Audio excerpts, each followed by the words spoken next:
What's poppin', world? I hope all is well. Thanks for tuning in. If you haven't already, go ahead and click that bell so you get notification anytime I go live and anytime I post a video. If you've been before and you know I'm about to put that fire out, go ahead and hit that like button so we can see the algorithm and more people can see this content. And at any moment during this video you like what you're hearing, go ahead and hit that thumbs up. And again, if you like what you're hearing, consider subscribing to the channel. We're growing fast and I want you to be a part of this community. Let's get into this. Today, I want to pose a question to this. Have men been dehumanized in society today, right? Are men just known and loved for what they can do for others, right? We're going to watch this clip and I'm going to break this all the way down. Let's get into this. There are many, but one of the greatest crimes perpetuated against black men specifically is the level to which their humanity and their hearts have been devalued, diminished, and dehumanized, and that they have become doing machines. The greatest value a black man has, in many instances, is what he can do for somebody. Right. And how he can do it and how much he can do it and how much he earns doing it. I mean, I hear it and see it among young people in the relationships, you know, oh, you're going to get my nails done and you're going to do this and you're going to do that. Right. You know, they've been demeaned and devalued and dehearted to the point where they value themselves based on what they can do. Fix it, get it, make it happen. And no place have I seen in our world does anybody tell black men how to be. How to be with themselves, how to be true to themselves, how to be with their feelings, how to be with their heart, you know, and it's criminal. So what happens is then they begin to do the things that are expected of them, and that's how they're evaluated. And then if they can't do that anymore, whether it's the job or pay the mortgage or whatever, then they're just cast off like socks in the corner. Right. Right. And it happens to black women also, but usually because of the children in our care, we're given a little more leeway. But the way it's done for black men, and as I shared with you, one of the things my teacher taught me was one of the greatest kryptonites for a man in general, black men specifically, is the feeling, the belief, the treatment that he is somehow inadequate. And when you devalue a man, he's going to feel inadequate. When you dehumanize him, when you deheart him, so then where does he go with that? Right. He's inadequate and he doesn't serve a purpose because he can't do what you need him to do to make you feel better about yourself. What's the purpose? What's the point? What's the point? And that's why we have these incredible rises in suicide. Yeah. I personally think it's why we have this, and I don't know the figures, I don't know what they are now, but the increase between, I think it was 2017 and 2021, 30-something% increase in the number of black men with prostate cancer, starting early. And why? Because their manhood is under attack. Right. And you know, their psyche is not nourishing and nurturing them, and their masculinity. Because where in the world do we see them lifted, honored? I don't want to say respected. And here's what I hear in the back of my mind. So let me just go ahead and deal with it. Black women saying, well, look what they do, and look how they are, and look what they do, you know, and we unwittingly participate in the emasculation, the dehumanization, the devaluation, and the disheartening of black men because they didn't do it the way we wanted them to do it. Mothers, wives, girlfriends, sisters. All right, guys. So you saw that, you heard that. She said a mouthful there, but I think we all get the point. Are these men, or are men, being devalued, dehumanized, and being, you know, what's the word I'm looking for? You know, pushed down to the value of just basically his wallet, what he can do for others, so on and so forth. Let me say this. The only things on this earth, or beings on this earth, that will experience unconditional love: women, children, and pets, right? Women, children, and pets. Now, as a man, you will get unconditional love, from your parents, let's just say, right? But outside of that, you're expected to perform, right? You're expected to perform, right? It is what it is. There is no unconditional love from your mate, from your spouse, because you are expected to produce, to protect, to provide, all that good stuff. That is the expectation, right, that they have of you. It is what it is. And the sooner many realize this, the better off they'll be. The sooner they realize this, the better off they'll be. It just is what it is. We got to get out here. We got to make moves. We got to make it happen. Don't look for this quote unquote unconditional love, because in a lot of cases, it just ain't realistic. We're gonna watch a couple other guys from the panel speak on this. We're gonna continue to break this down. And this panel is from King Talk, from the Lapeef Network. Go check him out. Lapeef, he puts out videos every day. They over there getting it in. Shout out to Lapeef. Let's keep it going. A lot of men who do that. You know what I'm saying?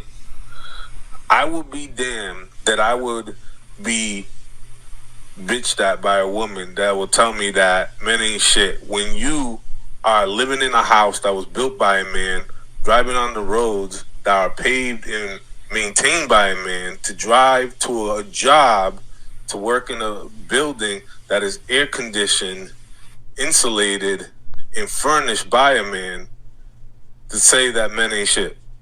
That is crazy to me. You know what I'm saying? Because when Lewis, but what women is going to tell you is, Lewis, they're going to tell you, but you didn't build it, and you didn't pave the road. See, that's the argument they give you. Oh, what do you say to that?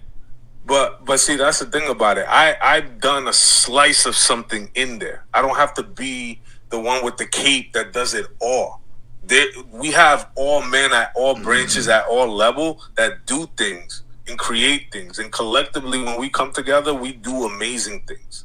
This is the reason why people live in such mental luxury, is because they don't see all the hard work and sacrifices and all the things in the background that are happening for them to get it. They don't care about what it takes to be done. They just care about the finished product. They care about the comfort. They don't care how the AC works. They care that it just turns on when they need it.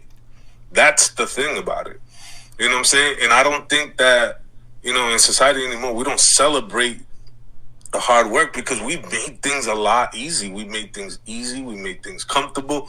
You know what I'm saying? Like, now we're just becoming just that much more technologically advanced, that a lot of these women now is like, I don't need you to drive me. I have a self-driving car, or I have a robot chef, and I have all these different gadgets that pretty much removes the. All right, guys, you get the point. You saw that, you heard that. So Luis, he's pretty much saying, like, men, we built the world, right? The infrastructures, you name it, we did it. We give the women these comforts, so on and so forth. Now, are there women who play a part in some of these things, who help build the world? It's a very small fraction. It's a very small fraction. Mostly men contribute to building the world. So in the things of the world and the luxuries that we have, right? From top to bottom, whatever you want to name. Men built this. Men make these things possible. Now, what he's saying is, so he'll be damned if a woman gonna come out here and say men ain't ish, right? Men ain't this, men ain't that. Because, again, the luxuries that they have come from the work of men, right? So, fellas out there, if you're watching, if you're dealing with a woman, or if you see a woman, or if you think about talking to a woman, if she says that men ain't ish, or I don't need a man, whatever the case may be, cut off right there. Get up out of there. Now, if you already started building something with her, try to sit down and have a conversation with her first, right? Give her a chance to kind of redeem herself, right? Think about it. Let's break this down. Have a conversation with her. If she clamps down on what she said, go ahead and cut her off. You need a woman who respects men, respects a man, and respects the things that men do, and respects all the work that men have done. You need that type of woman in your life. Don't have a woman that men ain't this, men ain't that, I don't need a man, yada, yada, yada. You cut her off immediately. Get on up out of there. All right, we're going to go to the next next guy. We're going to see how he broke it down. Needed to be subjugated and kept under wraps, and then you push forward with all the propaganda via the government, Hollywood, and just literature that painted a specific narrative of us just being very, very strong animals that needed to be kept under control. If not, we would be going and taking advantage of white women, stealing the grain, the flowers, the cars, anything that wasn't bolted down, and we needed to be kept out of communities.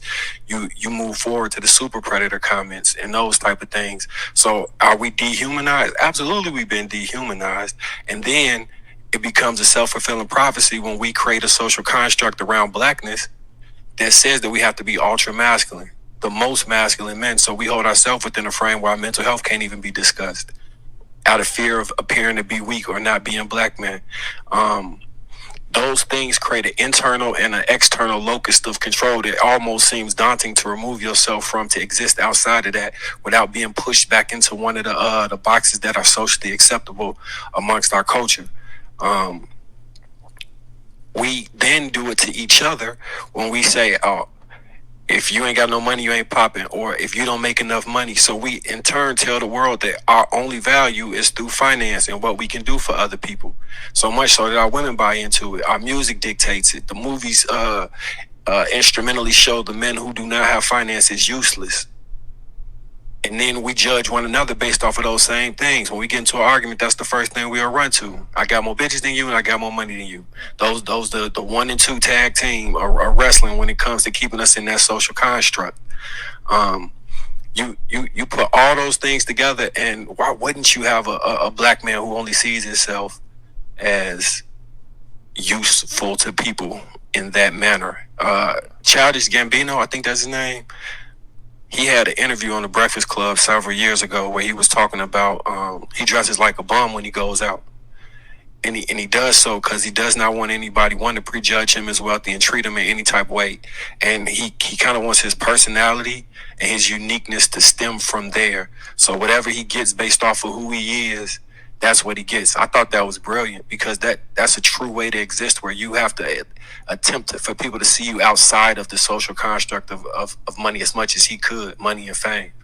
There are some men that try and be bold and live outside that social construct. I think we should support those men more and not turn our nose up and continue with the aforementioned things I just discussed that led up to that point. And allow men to actually step into other things they want to be outside of that social construct so they can be full humans and experience a full range of life. But that's my opinion. Go ahead, Clap. All right, guys, so you saw that he heard that. That was Marcus. He said basically due to all the propaganda that's out here that they put out that black men was these predators and yada, yada, yada, we're going to move a certain way, so on and so forth. That also plays into us being dehumanized, right?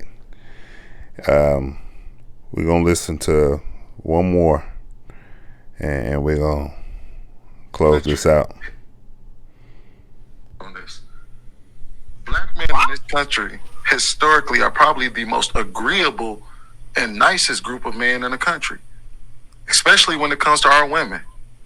And we just talked about how dehumanized we are. Our women are the closest to equality to their man than any other group of women in this country. And we get the most shit. You been drinking that shine? You see in the light. All right, shout out to Sweeney. Shout out to Sweeney.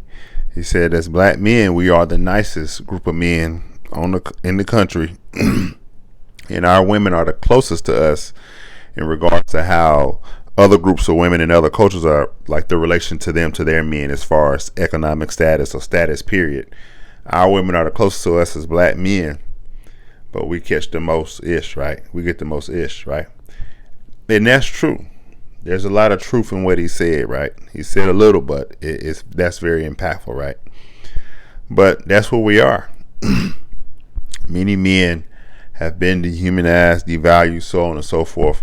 A lot of guys have been shrunk down to just being like a walking wallet, or a guy who can fix stuff, or a guy who can do this or do that. And, you know, the level of love that we should receive should be far, far greater than that, right? It should be far greater than that. But it is what it is. The truth of the matter is this. A lot of men actually don't mind that.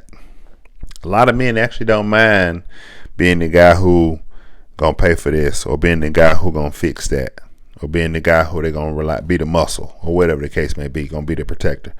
A lot of guys don't have an issue with that, right? And I'm kind of in the middle, because at the end of the day, men gonna be men. Men are very simple, right? A lot of men don't need all this love and affection, or at least that's the picture we paint, right? So I can't even really fully say that, because in a sense I kind of do. We like that. We like to have our heads rubbed, back rubbed, sex down. We like all that. You know what I'm saying? We like the affection, whether a lot of cats is going to admit that or not. But we don't want to be shrunk down to just a walking wallet, or just a protector, or just someone who could fix things and do things. Now, we don't want to be shrunk down to that. But a lot of men have been dehumanized and devalued within this society. What I'll say is this. If you're a guy, you're in a relationship or a marriage, or you're seeking that, make sure you find a woman who does value you in every way you want to be valued, right? One who has genuine desire for you. We can't control what the society gonna do, right? We can't control that. But what we can control is who we bind ourselves with and how they move in accordance to us, right? How they move in relations with us. We can't control that to a degree, because if they ain't acting right, or if they not moving, acting up to par, we can cut them off and choose not to bond with them, right? So if you're a man seeking that, find someone who does value you to the utmost. Make sure you find that. Real talk, make sure you find that, because we can't control what the society gonna do. But ladies out there, come on, show some appreciation. That's all many men want. Just show us some respect and some appreciation, right? And let us see it in your actions. Let us see it in your actions. Be willing to serve your man. Be willing to serve and take good care of him where he needs you to. That's all I got for you guys. Like this video, share this video, leave a comment in the comment section. I could be off on this. And again, subscribe to the channel, Speaks to Beast. Speaks to Beast. And remember, guys, keep God first. As it says on the wall, as for me and my house, we will serve the Lord. Joshua 24:15. I love you all. Be blessed.